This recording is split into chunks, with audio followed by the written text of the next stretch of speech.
Let's meet the women behind the millionaires, the women supporting, guiding, celebrating women with their wealth. You will hear from women millionaires, how they got there, what they wish they had known, what got them to be a millionaire, the emotional side, the spiritual side, the practical side of wealth. You'll also get to meet the women behind the scenes helping make it happen. Let's dive into Women Behind the Millions. I am Jessica Weaver, your host, best-selling author of 3 books, wealth advisor, and founder of the Women's Wealth Boutique. Let's start meeting the women.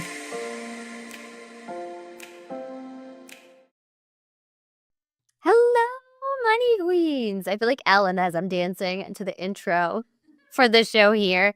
Gearing up for tonight's episode, we are in our Rise and Find season. And to me, this season is all about you. There are times, there are moments, periods, stages of our life where we feel pretty alone. And our goal is to show you that you are not alone, that there is a whole tribe of women here to support you and hopefully to take some pressure off of yourself as well. Earlier this week, we had our own firm at the Wealth Boutique, our quarterly due diligence meeting. And Alyssa Goman, who is our creative director here at Pink Fix Productions and at the Wealth Boutique, she was like, I have a little surprise for you ladies. So I'm going to wait to see what she was going to speak on earlier this week. And when she came on, and boy, ladies, did this hit home. The first slide is about, what are you ashamed of? What triggers shame in your work? What are you hiding from? What areas of your life do you feel you can bring into your work and talk about them, speak about them, whether it's on social media or one-on-one with a client or on stage? And you go, by not showing these aspects of your life, you're not really being your authentic self. So you're kind of putting that mask on, that front on. And when that happens, you can't really resonate with your clients, with your prospects, the people you're trying to help. So I was just thinking back to where I feel like I kind of embraced being myself more and more. I think the further I've gotten away from that typical corporate financial advisor role, the more I'm embracing who I am and being authentic. So I did take a deep, hard look at myself. And the one thing that came up for me is being a mom. Now, I talk about my kids. Even my daughter, she's a part of the show. We're going to be writing a book together very shortly here. I post about them on social media. But there's an area that I am a little, not embarrassed or ashamed of, but when my kids are sick or they're off from school, I do try to hide that from my clients. Because in my mind, I don't want them to think I can't do my job because I'm also a mom. I work with a lot of women who don't have children. So then will they understand what it's like, that struggle of being that work-life balance as well? I can't control my kids are sick. I try to plan out as much as I can when they're off from school, but especially once they graduate from daycare and go into real life school, there are a lot of days that they have off. And it's often a struggle for me. And I try to hide that from my clients so that they don't see it either. Or let's say I'm doing a late call, 7 or 8 o'clock call, I'll pop back over to my office because sometimes they will barge in their PJs or they're banging on the door. And I don't want them I want them to see me in my professional capacity, not as a mom necessarily. That being said, they do come to a lot of our fun events, especially if grandparents are there and they can watch them for me as well. But I do want my kids to see what all this hard work is for and that they're a part of it and it's for them that we do this work. But I'm curious as to why I still feel the need to hide that side of me with children. And I'm sure it's just that traditional corporate career structure that we're so used to, and having to reframe that I can still be a mom and be professional. I can still be a CEO and a mom, and those worlds more often than not kind of collide with each other. But no matter what, I'm still worthy to be there on that call with them. And I'm thinking that story for our guest tonight, Clara Wang, who is an incredible brand photographer. And I can't wait to talk to her about her chapter, because how she starts her chapter, I mean, really is going down that path of, who are you, that new identity when you do become a mom, and how does that fit in with your corporate career? Does it fit in with your corporate career? Do you shed that and form a new identity, a new business that better suits your new chapter of your life? She starts her chapter in Rise and Find with an amazing quote from Mel Robbins. I'm a huge Mel Robbins fan. Don't be afraid to reinvent your life. You're not starting over, you're starting with experience.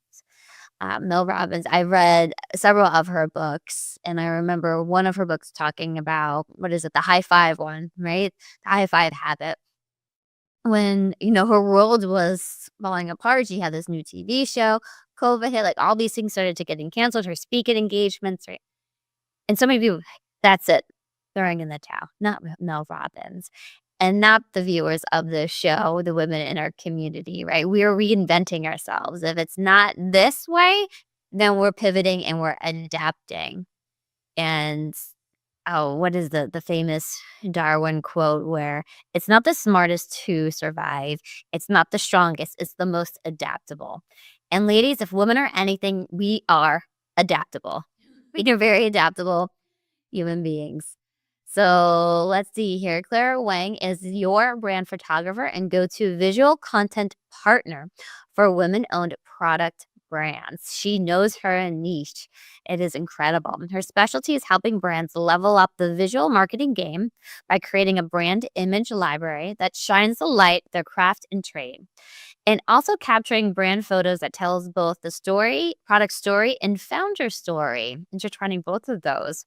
This whole package approach that allows to scale faster across various marketing channels.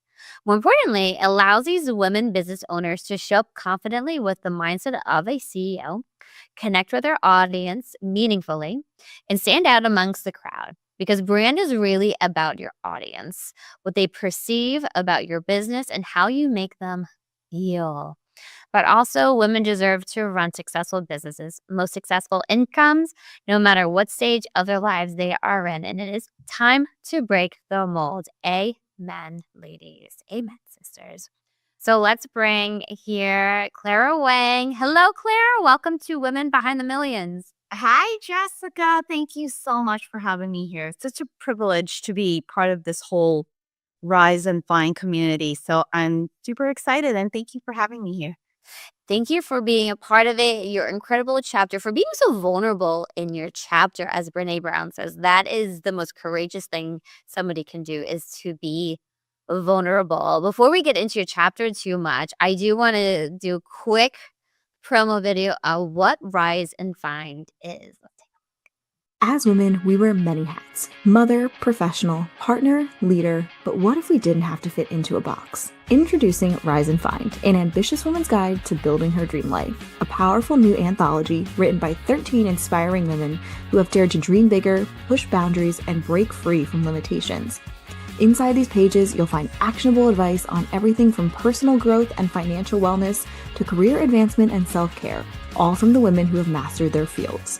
Whether you're looking to elevate your career, nurture your relationships, or reclaim your personal power, Rise and Find has the tools and inspiration you need to build your dream life. Get your copy of Rise and Find and join the movement of ambitious women rising together. Your dream life is waiting. Let's rise together. How does that feel, Clara? Seeing this book we've labored over. Book is a baby coming to life, and we're celebrating the launch here November 14th. Of 2024 as well. What's it like being a part of this project and your first book, right? Yes, I never thought I would be in this place. And so when this idea came upon, I was like, really? Can I really do it? But I think it was more of a feeling of I can finally talk about it. I would have to say this birthing of this chapter, while as a chapter, it felt really emotional to be able to put it in words. And as I was writing through this book and we're going through this whole journey of launching the book, I realized a lot of women have the same stories, the same feelings, and it sort of validates, what I'm trying to say. And perhaps it's not anything new or it's nothing mind-boggling, but it's a reminder. I'm hoping when women read these chapters that, you know what, you're not alone and I totally get it. Um, and I hope it really resonates and just serve as a great reminder for women that, we live in a world where society doesn't always give us the tools and the support that we need. But I think with hard work and we're presented with opportunities to sort of change it, it's within our power to look for it inside and make that change. Yes, that's beautifully said. I found writing very therapeutic and, as you mentioned, validating, because now you're reflecting back on your career path, what you've built, what you've overcome. Sometimes we just push through, right? It's just that bull, like, Only one way through. right? Someone hits you and you're like, "I'm just gonna plow through, I'm gonna keep going." But then taking that step back, it's monumental to look back on what got you to this moment. And to me, right, it's like, what is success? To me, I feel like you've made it when you can look back on all of the struggles, all the people, the naysayers, the criticism, telling you can't do this, and you can thank them.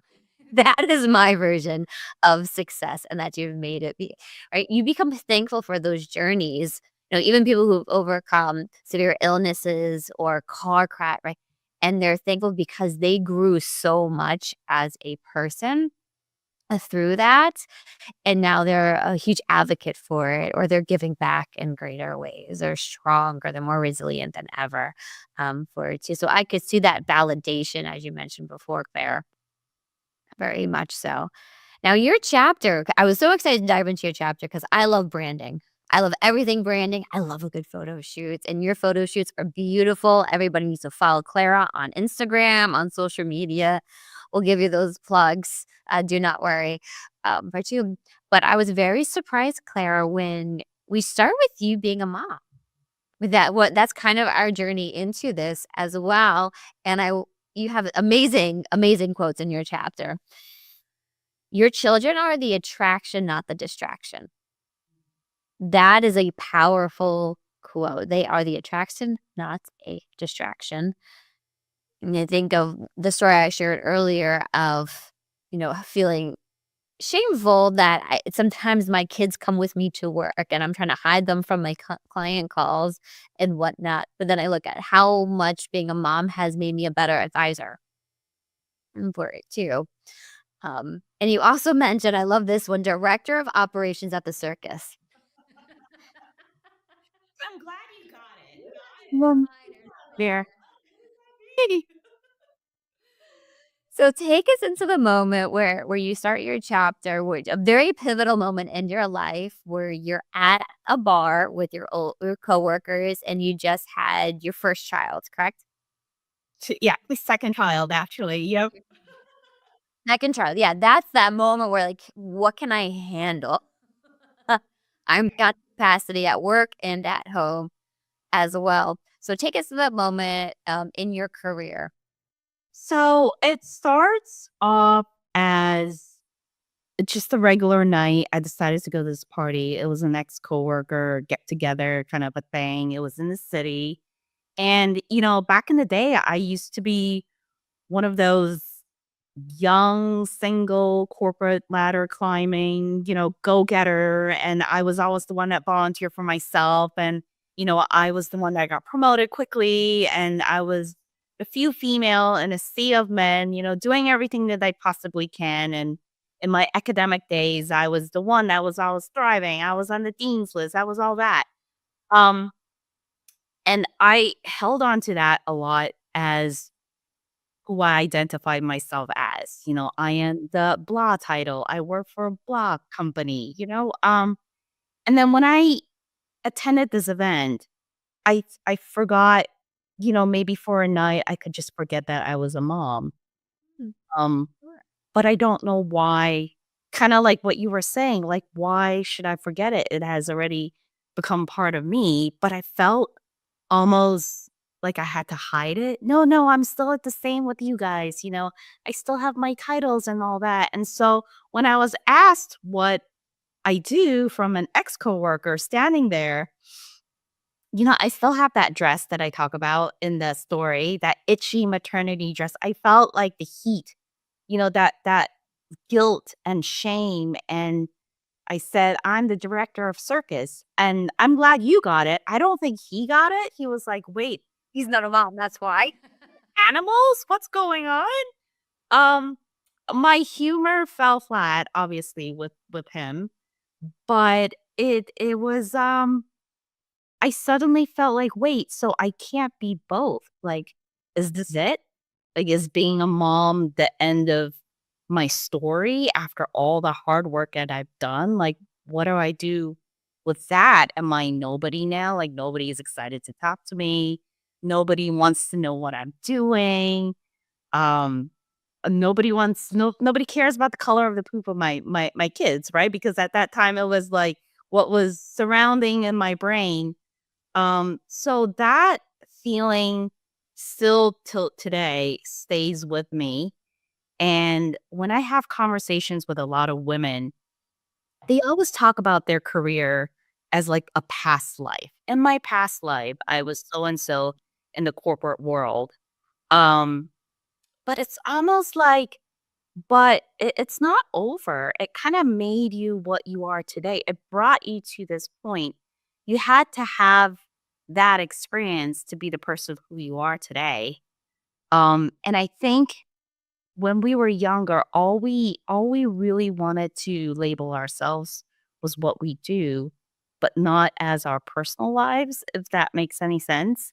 So I think that moment really stuck with me. And hearing it from so many women over and over and over again, even this past weekend, a mom was telling me, oh, I used to be an accountant and CPA, but now I just volunteer at school.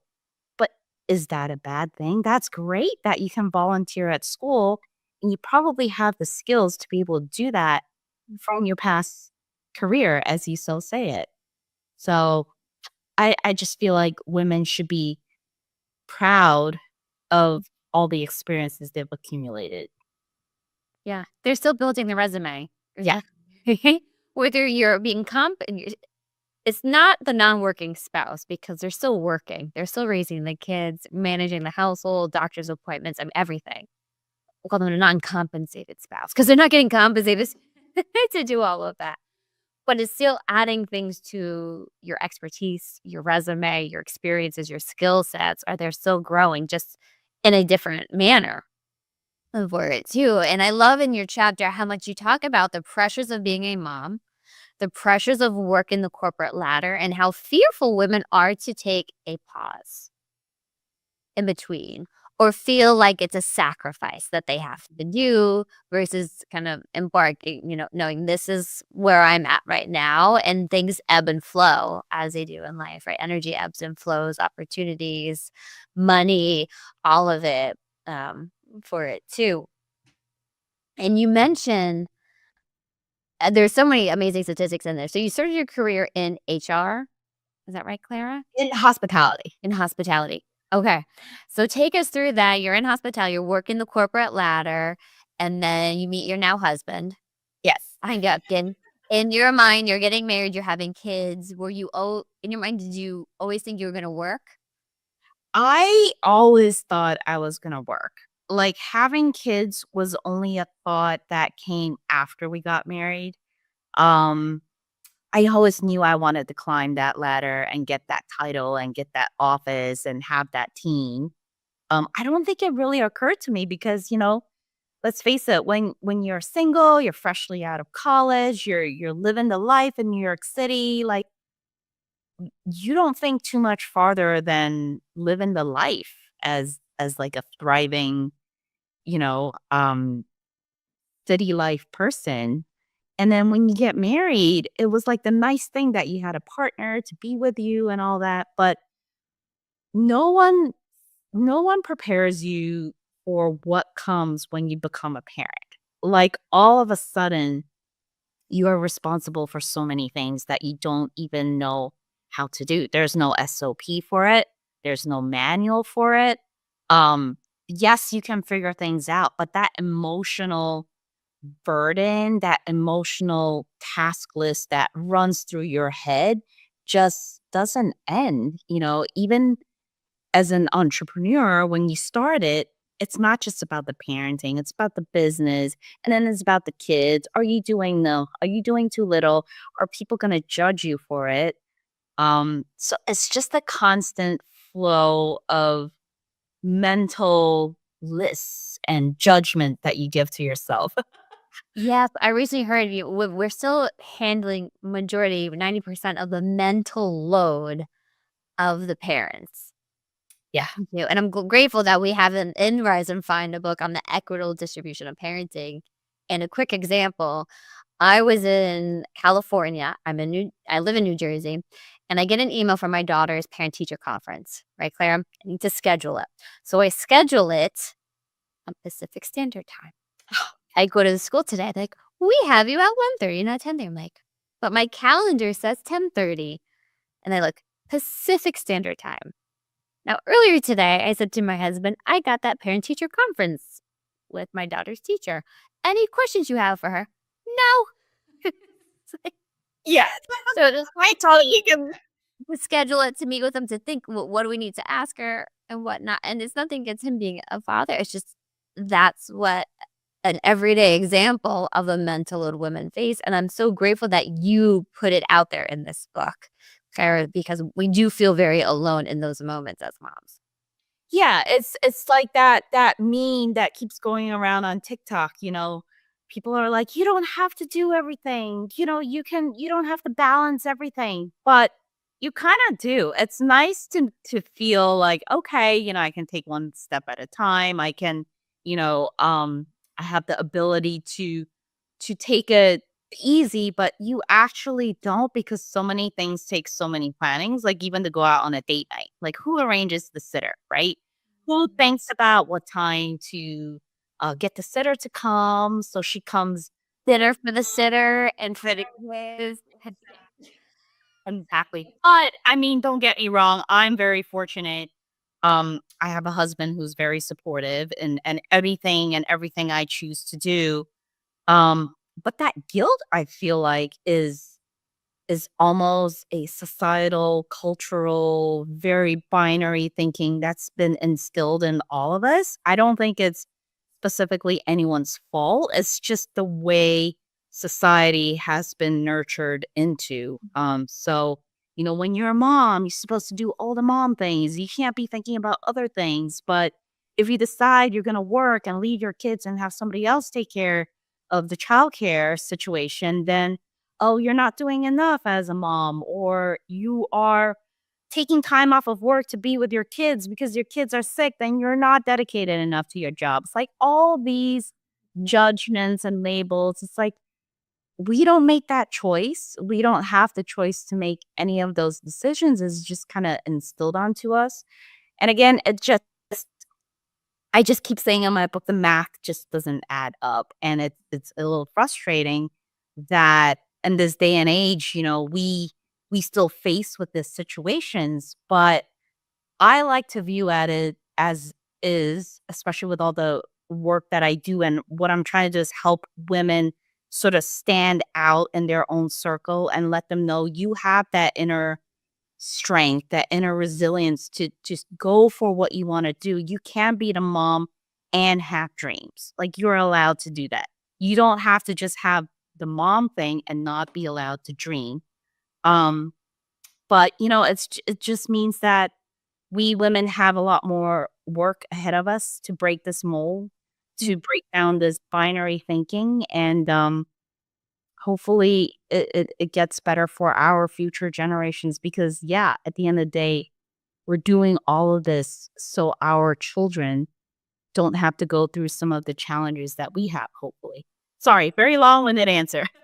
No, very true, Clara. And I think that's a big draw for the women, the authors of Rise and Find, is to make it better, right, for future generations, to challenge that norm, that society we've just accepted for so many years. And as the women are becoming more prevalent in the workplace and wanting careers, and especially CEOs, that it's over 1,000 new businesses started every single day by women. Yes. It's a lot. but only what 5% make over six figures. So there, right? It's that push and pull of wanting to do it, but then being pulled back into the family life.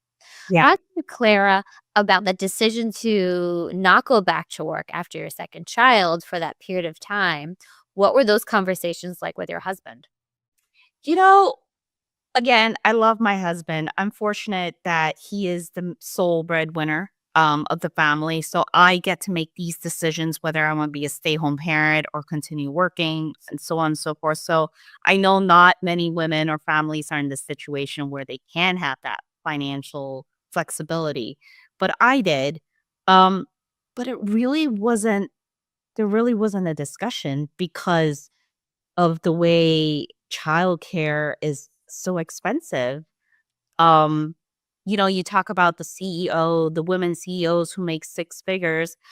I can bet you a big chunk of that salary does not go into savings. It goes into childcare. It goes into getting the kids what they need and putting healthy and nutritious foods on the table. Getting them the best, like I don't know, extracurricular activities or sports and all that. It's mind-boggling how we spend time away from our children just to pay someone to be with them while we're away. So sometimes it's like, how does this all work? And working women, they don't just work their regular jobs. When they get home, the minute they get through the door, it's like, Mom, I need this. Mom, I need that. Mom, I need to be driven to this. Mom, I need to make dinner. I'm hungry. I need a snack. It just working women work two jobs. Can you imagine having two full-time jobs is exactly what all these moms are out there doing. Very true. I often say, especially daycare, it's like the kids went to battle that day and they kept it together for their teachers. And when they get home, it's their safe place to let it all out. And I'm not going to lie, I loathe that first hour of getting home because one, I just really need to pee. By the time I to pick up, I need to go to the bathroom. Right? My face is shiny, my hair is frizzy. I want to take my shoes off, and you're lugging in 50 bags. Yeah. They're melting down. My son has mulch all over because they put in the mulch. It just tracks of mulch through the house, right? And I'm like, the whole time, like, I just need to go to the bathroom really quickly. Just 1 minute. Yeah, dinner, right? Wash your hand, right? And it's a fight for everything. Yeah, it's very true, Clara. You say in your book that the biggest employment drain is maternity leave. And that's scary. Yeah. I can see it being a business owner. It is a drain. It's something you really need to think out. You need to strategize with it. How much can the firm maintain because now you need somebody doing two jobs or you need to bring in somebody to replace that job, but same extra salary expenses are going out with it. But on the other front, like women need that time, right? We just pushed out a baby. Our bodies just went through 9-10 months of transformation on top of taking care of a newborn or major surgery if you have a C-section, or any types of complications as well for it too.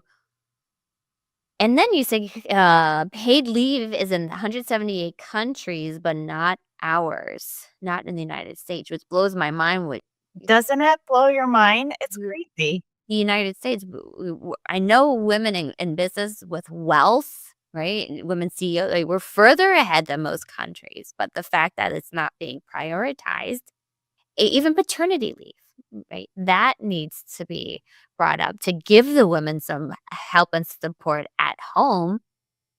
I mean, we were fortunate to have both of our parents, the grandparents around to help, but not a lot of people have that extra support for it too. What do we need to do as a country to change that, you think, Clara? I obviously I'm not a politician or, I don't have aspirations to be that, but I just feel there should be a movement where childcare is accessible, is affordable, um, and to be affordable. And, it can't be taking away 80%, 60% of a household income. It's insane. And it just makes no sense. I know in other countries, the government subsidizes a lot of this stuff. And it's not just about the childcare itself. You're talking about diapers or, feeding the baby, taking them to get to see the doctor, it's a lot. And women are expected to sort of just jump back into work and they don't heal themselves. And, there's a saying where you can't pour from an empty cup. I know it's a bit of a cliche, but if a mom is not feeling healthy mentally as well, postpartum depression is a real thing that a lot of people don't talk about because it's like a taboo. It's almost like the thing I need to be home with my kids. I need to prioritize my kids. Like, why is that deemed as a not great thing in the corporate culture? And so it's a true story where someone told me maternity leave, like these women leave. And I think over COVID, there was something called the Great Resignation where a lot of women decide this corporate structure is not sustainable for my family. And I need to find something that works. And as women, I think we do it in our own lives, in our family lives. When there is a gap, when there's a problem, what do? We don't sit around and whine. I mean, maybe for a little bit, but like we generally come up with a solution. And the solution that we came up with was really entrepreneurship. Yeah. And entrepreneurship itself, I know, has a bit of stigma to it. Different people have different interpretations of what entrepreneurship means. I know back in my culture, when you say you're an entrepreneur, it really means you don't have a real job and you're just trying to play around with like some money or earning some money here and there. But I think that has really changed, and especially the term mompreneur. I remember when I started looking into sort of this avenue, like maybe this is something that I can do. So I can also not just do something for myself to feel like I'm contributing, but I'm also contributing financially to my family. So it doesn't feel like that whole financial burden is just on my husband. Um, there was a whole controversy where, oh, so, you think you're special because you are an entrepreneur who's a mom, so you should get special treatment. I don't think that's the case at all. I think a mompreneur is really just a woman who is carving out her own schedule, her own flexibility based on what she can do to do both, to run a business and run her family. So that I feel like is a whole different category of business women out there that they can do both and they create something that they love. And they're doing it not because they're going to go back into the corporate culture or it's just about the money, but they're fulfilling not just financial needs, but also like to be able to listen to that inner voice of what they want to feel expansive, whether it's investing in themselves to better themselves with certain skills and then be of service to other women. So I mean, we only have one shot at living once, right? We only have one shot of kids being at a young age before they go off to college or whatever it might be. Like we have one shot of passing on to them good skills, good thoughts, good it's just so they could be good people in the society and hopefully we're good role models. Um, so why not make good use of it and work around the society, which unfortunately is still not as progressive as we hope, but things have certainly changed. And so hopefully, as more and more women step into this sort of role to be a entrepreneur, that things will get better and childcare will be more accessible. Yes. And I agree with you. And I talk about this in Financial Trendsetters as one of my predictions. One of the trends is community and collaboration over corporation. Mhm. As more and more women are not so like, especially I'm in New Jersey, right? So big commuter into the city. By the time they have that second kid, the gig's up. They can't do it unless they never want to see their kids. They leave at 7 a.m. They get back at 7 o'clock. They see their kid maybe an hour a day. Why? was supportive of that too. So yeah, we're seeing that huge migration into it, but still wanting that community feel. You've been involved with women organizations and communities in the past too. There, I see that being right. These pods, these hubs, communities of women coming together, not as a corporation, but more as collaborating, bringing women together, learning with each other, and so having that social aspect of it. I want to pivot over into photography. I'm curious, were you a photographer, like just playing around with it from baby pictures and then it just kept going from there? How did that interest start, that passion? It's I got really lucky. So when I was sort of in that cloud of like, I will be a stay-home parent forever. This is it, but I want more. I kind of describe it in the book as like this feeling of languishing. It's not depression, but it's like I want more, but is it bad to want more? Like, am I just sitting here? I don't feel very happy. I think doing more will make me happy. So while I was in that cloud, I had a few friends around me who decided they were going to start their own business. I'm like, oh, okay. I didn't realize you could do that, but I guess one of them was starting their own clothing line. One of them was starting their own jewelry line. And I'm like, this is really great, but I don't know how to make anything. And so they said, Clara, can you have a camera, you like, photography and as a hobby. Can you just take pictures for me so I can put it on my website? And of course, budget was the thing. And, I thought I wanted to do something. So I just took pictures and their business is doing very well at the moment. And it's just amazing to see their products translate onto a website, translate onto social media, and people are like, oh, we totally get what they're doing. And then I realized, hey, this photography thing could be a thing. Yes. And I got very lucky because this happened January of 2020 when I decided to create my own website. I did my own brand photography and I put it into a website. I said, okay, these are my services. And I knew I wanted to work from home still and have that flexibility. So I was like, all right, I can tell people ship and shoot to me, like it's contactless. I had no idea COVID was going to come. So when the whole contactless concept came in with COVID, I was like, see, I knew what I was doing. So it worked out well and in the most fortunate way for me where a lot of women were going through this. They wanted to start their own businesses and then they just sent me their stuff and I just took pictures of it and it just got on there. And I was like, okay, this is a thing. That's incredible. Now, you talk about shifting the storytelling through branding and pictures.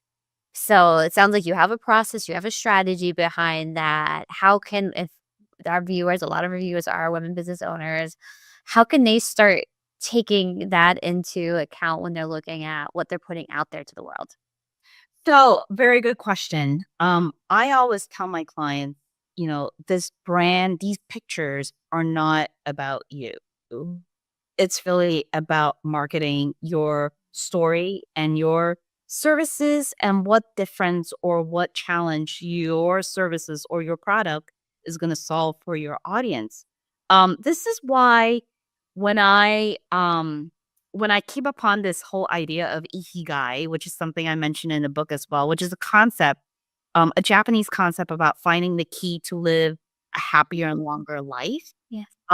It just basically means sitting down and figuring out what you love to do, Hmm. what you're good at, and what the world might need, and fitting into those two things. And can you get paid for it? So with brand photography, a lot of women say, okay, this is a picture of me, this is a picture of my product. But my whole thing is you could look like Jane Smith down the street where everybody's selling the same thing. Let's talk about your story. Every woman has a story and every business has a story. Why did you start it? Right? What about you makes your service so unique? And that is what people want to know. Hmm. People, it's a cliche saying people buy from people, but is your story the reason why you're doing it that sort of makes you stand out and it makes your brand more unique. And to be able to capture that into visual messaging, it's not just about connecting with your audience. Sometimes I feel the most important thing is it creates this reminder for the business owner herself that she has the inner ability to sort of step into the person that she wants people to see her as. We get busy, we run around, we feel tired. The world isn't always happening the way we want it to happen. But when we see these pictures, it's a good reminder to yourself, like, hey, you got this. It's in you, and you can be that person. You can continue to be that person, or you can go beyond that person that you see in the picture. So that's why I find that having my clients sit down, just take a step back before jumping in front of the camera to figure out what is it that you want to tell your audience, the story of you, the story of your product. It could be a candle, it could be a t-shirt, it could be just a pattern on the t-shirt, but I'm sure there's a story of how that pattern came about. So let's talk about that because it makes you interesting. Connect the dots for the clients, the viewers, the people buying it. I love that, Clara. So beautiful. We're going to take a quick break. We've spoken everything from climbing the corporate ladder, that pivotal moment women go as they become a mom, and then figuring out how do I still have that piece of me from my past life into the new life, becoming a mompreneur. And I'm going to, as we go into break, you mentioned, right, an acronym for fear, right? Forget everything and run. Face everything and rise. And what a beautiful message for rise and find as well. So stay with us. We're going to get Clara's rise and find tip, her trends, what makes her a woman behind the millions right after this commercial break. At the Wealth Boutique, we know there's a different kind of wealth. It's not just about the dollars in your account, but that sense of freedom, confidence, and security that comes with it.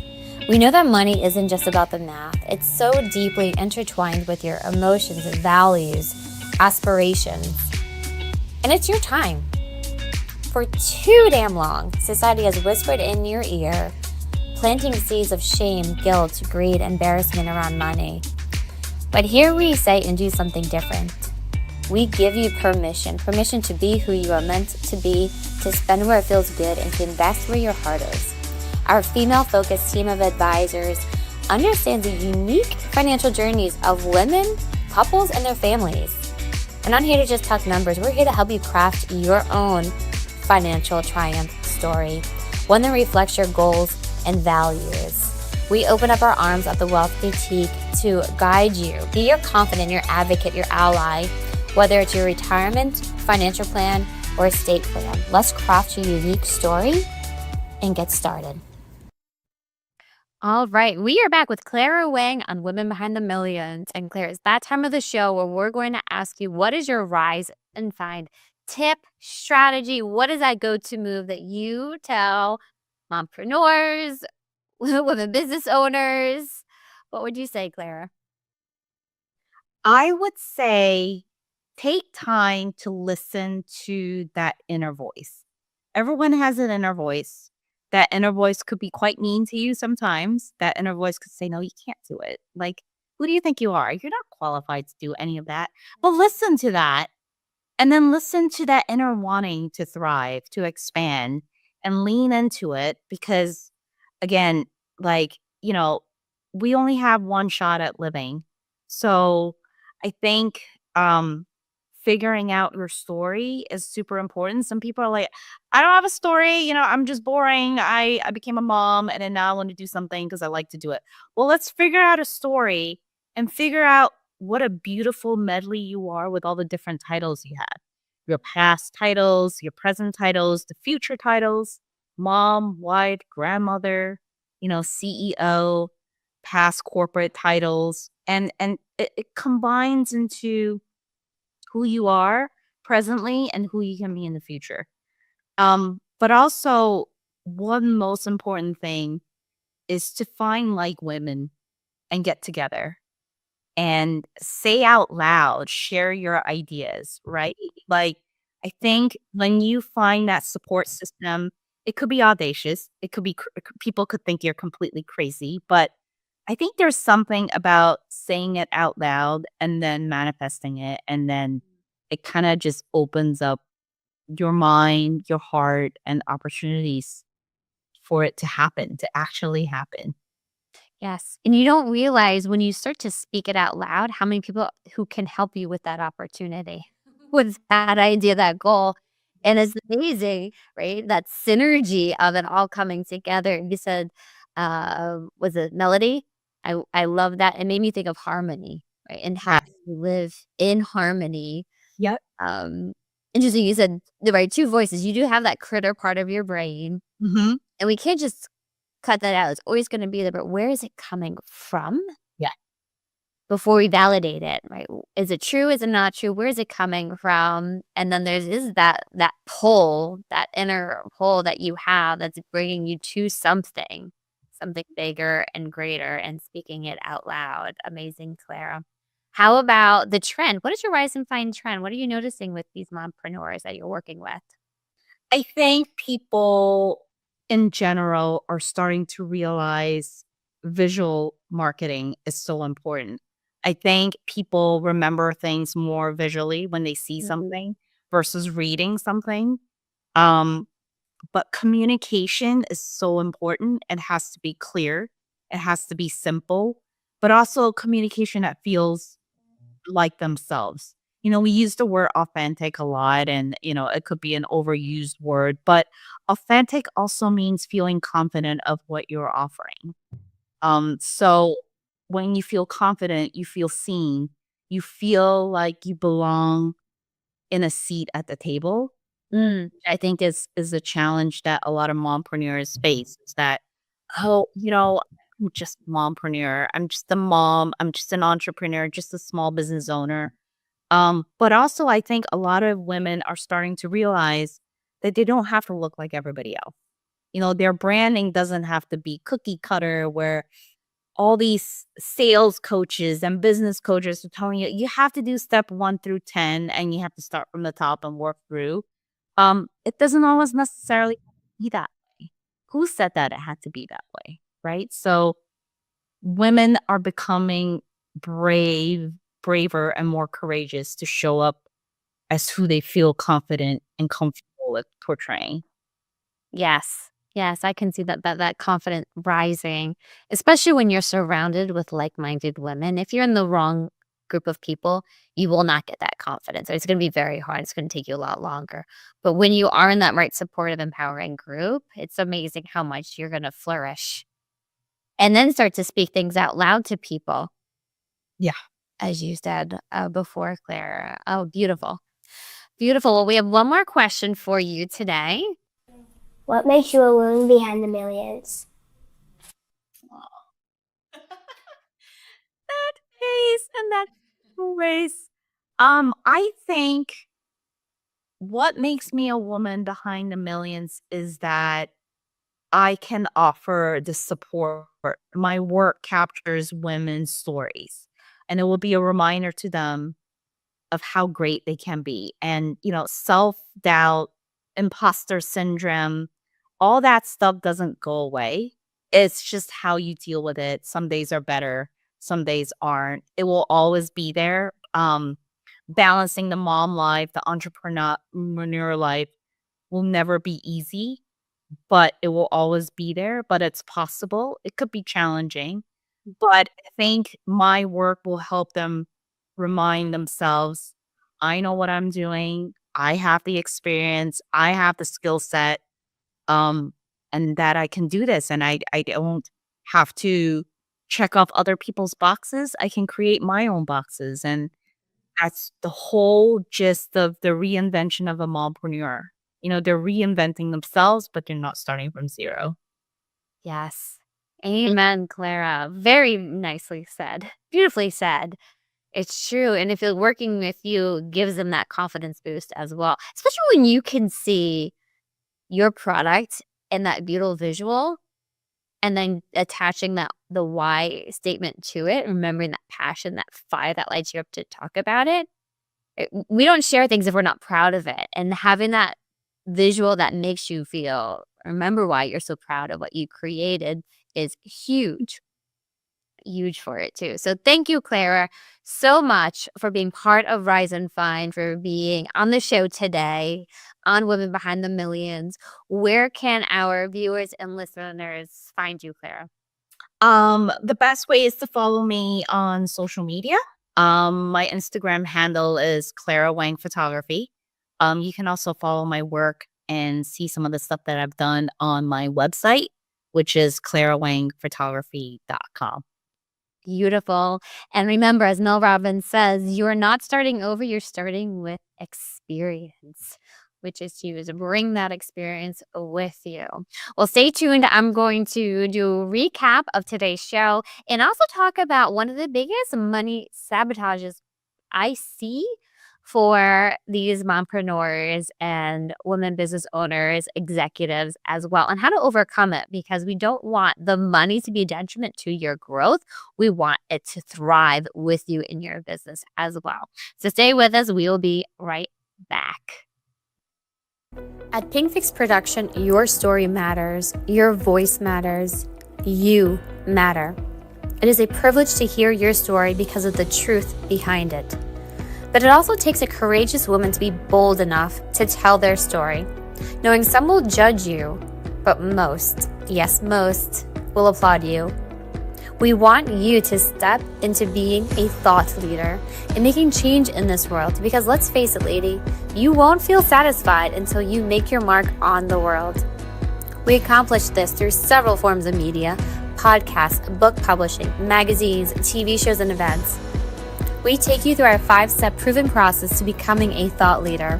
From getting clarity over your mission, building confidence to use your voice, leveraging the media to declare your mission, aligning with strategic partners, and how to launch your legacy. Yes, we build a platform with you so you can ignite your revolution.